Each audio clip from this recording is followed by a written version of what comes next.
各位同學，今次我哋將會學習立方差第二。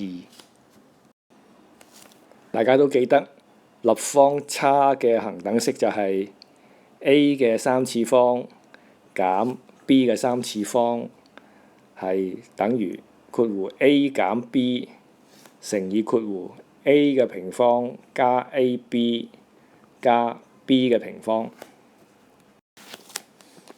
例題一，唔使用計數機求以下算式嘅數值。A 題101嘅平方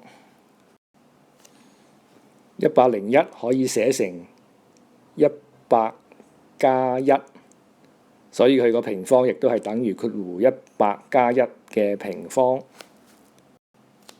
我哋將呢個括弧展開，就變成100嘅平方加2乘100再乘1加1嘅平方。咁簡化咗之後就得出10201呢個數值啦。B 題101嘅三次方減1，我哋可以將佢寫成101嘅三次方減1嘅三次方。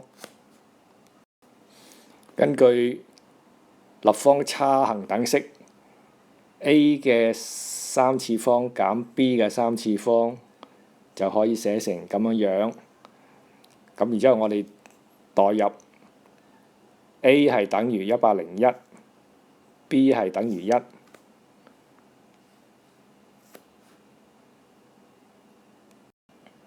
根據上邊 A 題嘅結果，101嘅平方就等於10201，所以我哋將呢個算式簡化之後就得出呢個答案啦。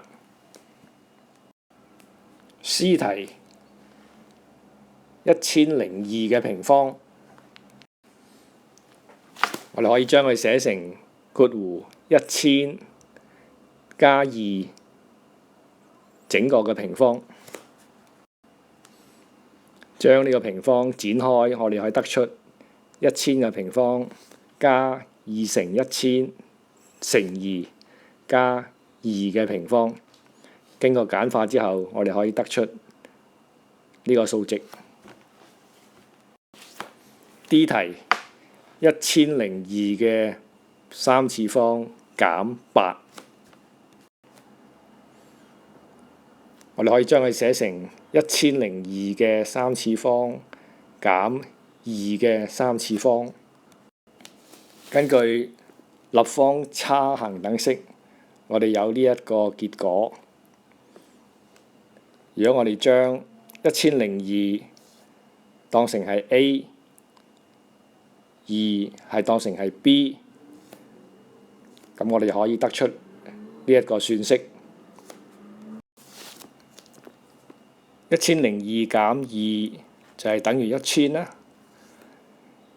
而1002嘅平方，根據以上 C 題嘅結果就係等於呢個數值。咁所以我哋係唔需要計算機咧，亦都可以計到個答案就係等於呢個啦。練習1，唔使用計數機求以下算式嘅數值。A 題102嘅平方，我哋可以將102寫成100加2，跟住再展開以上嘅算式，就係等於100嘅平方加2乘100乘2加2嘅平方。咁經過簡化之後就得出呢個數值啦。B 題102嘅三次方減8，我哋可以將佢寫成102嘅三次方減2嘅三次方。根據立方差恒等式，我哋有呢個結果。如果我哋將102當成係 A， 2係當成係 B， 咁我哋就係有以下嘅算式。